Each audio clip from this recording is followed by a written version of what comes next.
you for being here and thanks for tuning in. So, I called it.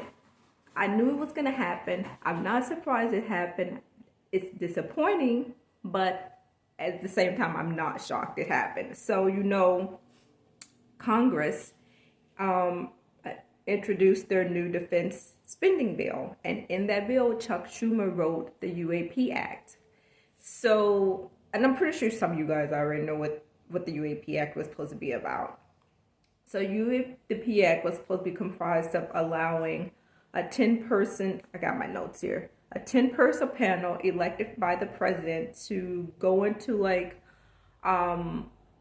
to pull like UFO cases, UAP cases from government programs, and I think private corporations and stuff, and they were supposed to go in and go through these reports and whatever and release them to the public.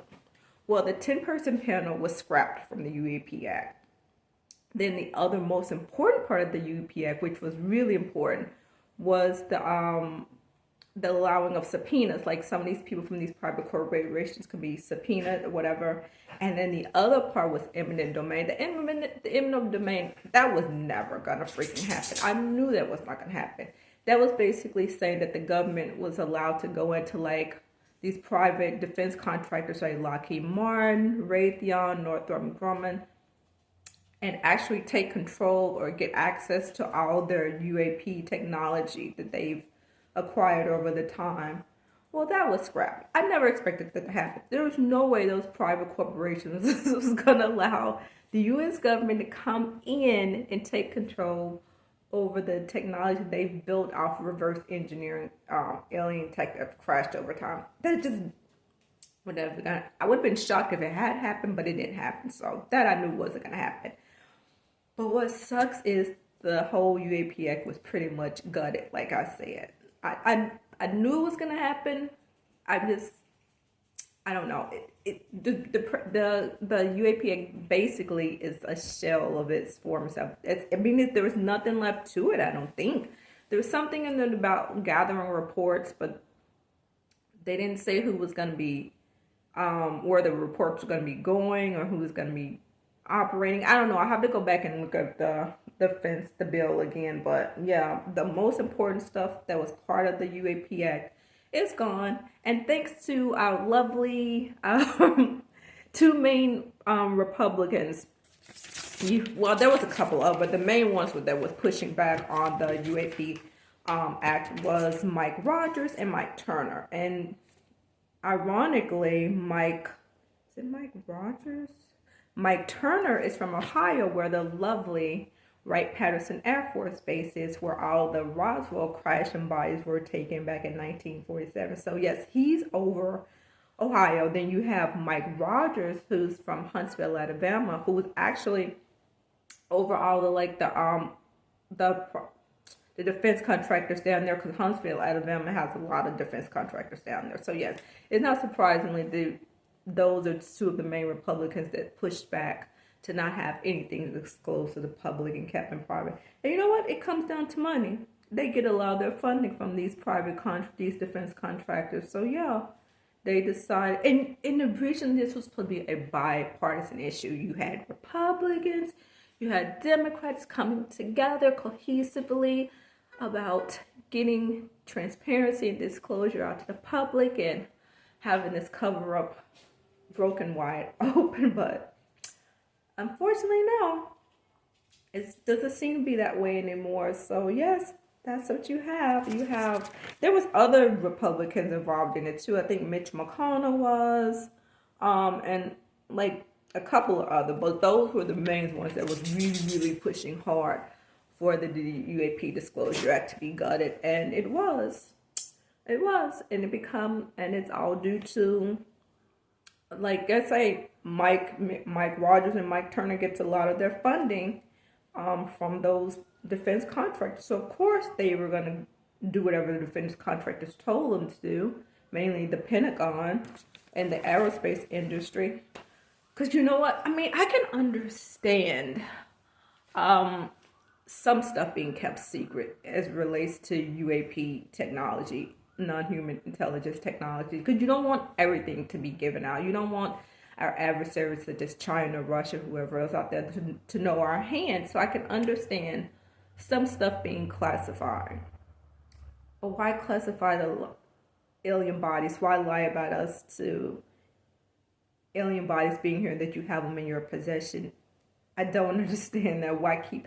You know what? I was listening to a clip the other day that Ryan Graves was talking about on News Nation, and I don't know if you guys, for those of you guys who don't know who Ryan Graves is, he was actually one of the Navy guys that spoke at the hearings that happened a couple months, that testified at the hearings a couple months. He was witness to the UAP sightings off the coast. I think it was Florida, off the East Coast, somewhere along that area. I think Florida and I want to say Virginia. I know it was Florida.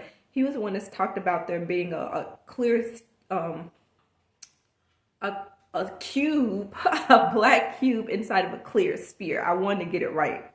Yeah, so it was a black cube inside of a clear sphere. And he said they encountered these things on multiple occasions. These things were always out there when they were doing their training or whatever, and their fighter jets or whatever. But yeah.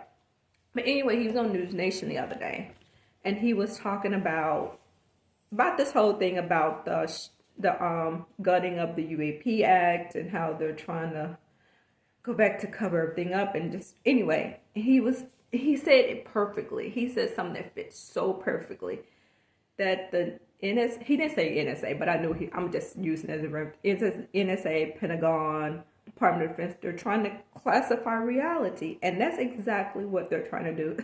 They're trying to classify reality, which is absolutely insane.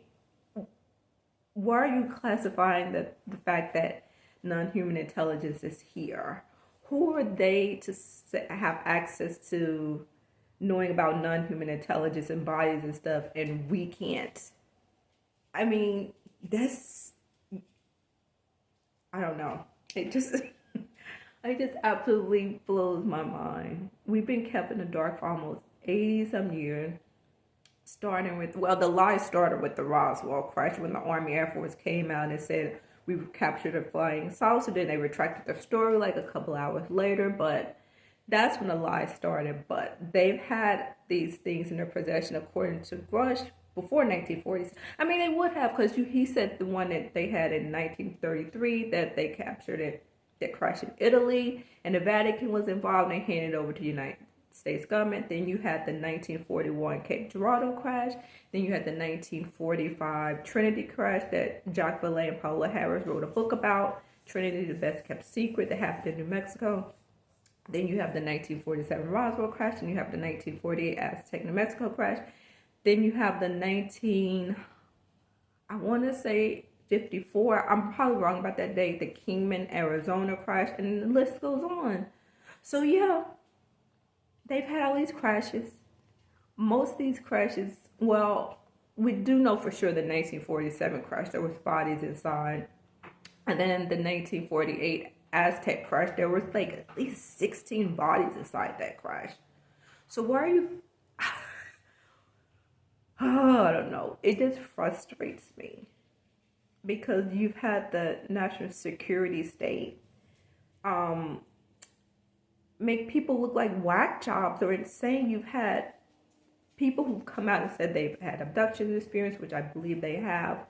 They've been abducted. They've had UFO encounters, and you've always had the news media in the past come out and try to make these people look like crazy. And no doubt the national security state had a hand in that, because the CIA has always been in there manipulating the news behind the scenes. I know at one point, because I've listened to Richard Dolan talk about this, that they had operatives inside the New York Times and stuff manipulating what goes on in the news. So you know they had a hand in what the main news corporations say to the public. And they've always had people ridiculed and made to look crazy and stuff. And that's all because they wanted to keep their secret.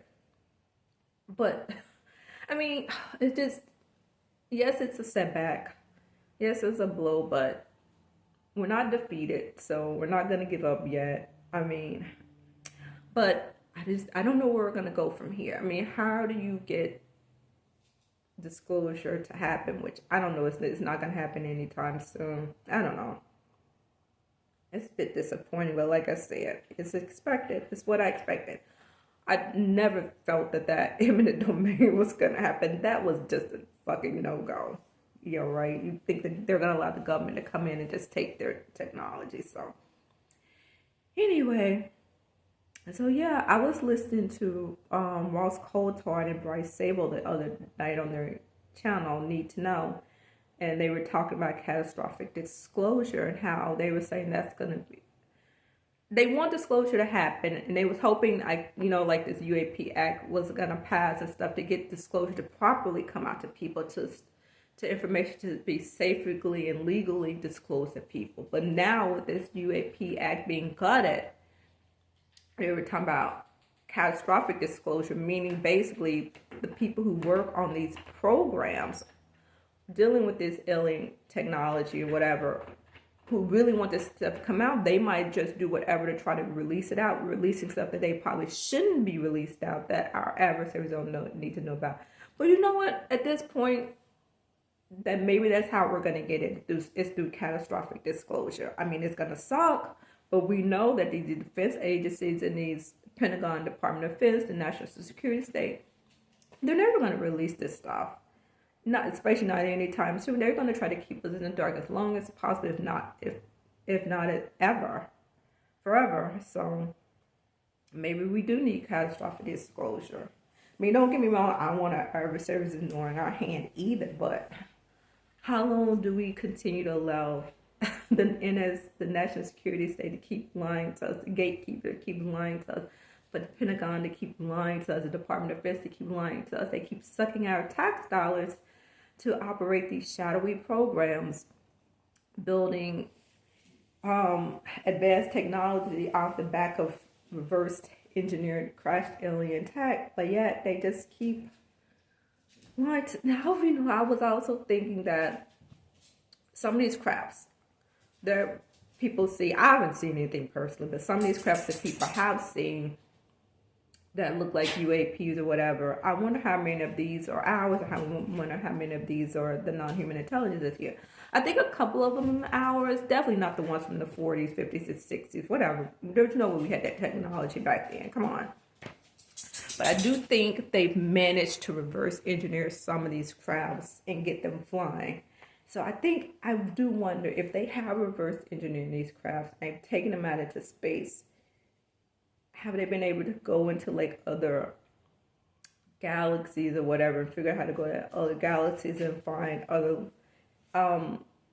alien civilizations? And I'm thinking to myself, if they out there gallivanting through the universe or whatever, what are they going to do when they just piss one of these other civilizations off who's way more advanced than us and they find their way back into Earth? And then what are they going to do? They're going to continue to lie to us and be like, oh, we don't know, they're attacking us for no reason, which they probably would, even though they probably went over there and did something stupid. But yeah, how would they keep that shit quiet then? I do wonder. You know what we need? We need another major UFO crash to happen in a populated area. Not that I don't want anybody to get hurt, but we need something else, because the UAP Act is not getting it. Don't get me wrong, we are in a place that we've never been before. You had Congress addressing UAPs, you've had people up there testify, military officers up there testify. I mean, we have come a long way from in the past. You have news agency, mainly News Nation, and the Rising, the Hill, talking about it. ABC and NBC and CNN, and all of them have been super quiet, and probably because of the mouthpiece of the government, the National Defense Departments or whatever. But yeah, so I don't know where we go from here. It's catastrophic disclosure. I guess that's what we're gonna need. Or we're gonna need some major UFO to show up over some major populated city and just hover there for days, hopefully without violence, but just sit there for days, or some kind of other UFO crash. Because like I said, the way it's going now, cover up is just going to keep going for a long, long time. I was listening to Jeremy Corbell and George Knapp last night on their show Weaponized, and they were talking about we're not defeated. It's a setback, but we're not defeated. And they're right, it is a setback, but we aren't defeated. So we have to keep going. We have to keep pushing for transparency and openness. And I don't know. Those are just my thoughts. I haven't posted anything lately about UAPs and UFOs. I don't know. I just took a break from it for a while. I've been following the news, though. I've still been keeping up on the news about what's going on with the hearings, and listen to Tim Burchett and Anna Paulina Luz and all the other people who are at the Congress and who's still trying to get disclosure and transparency out to the public. So I've still been following them. I just haven't been posting much about it. So let me think if there's anything else I want to talk about.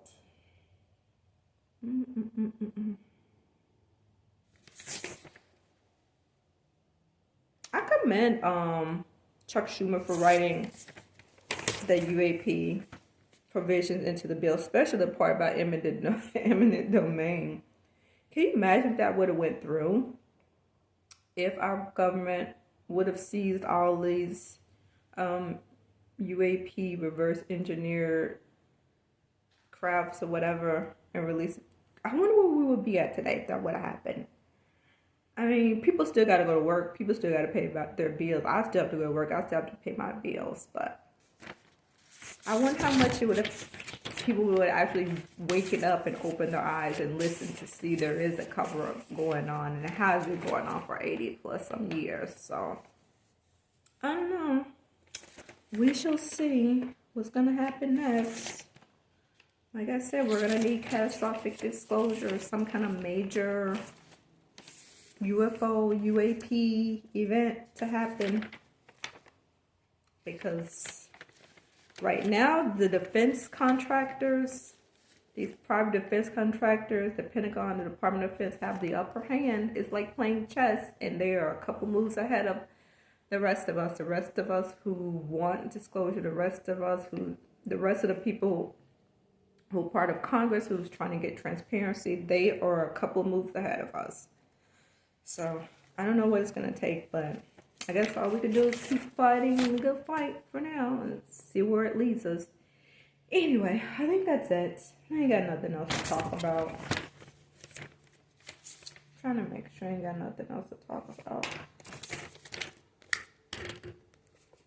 Oh, yes, you guys. Also, check out,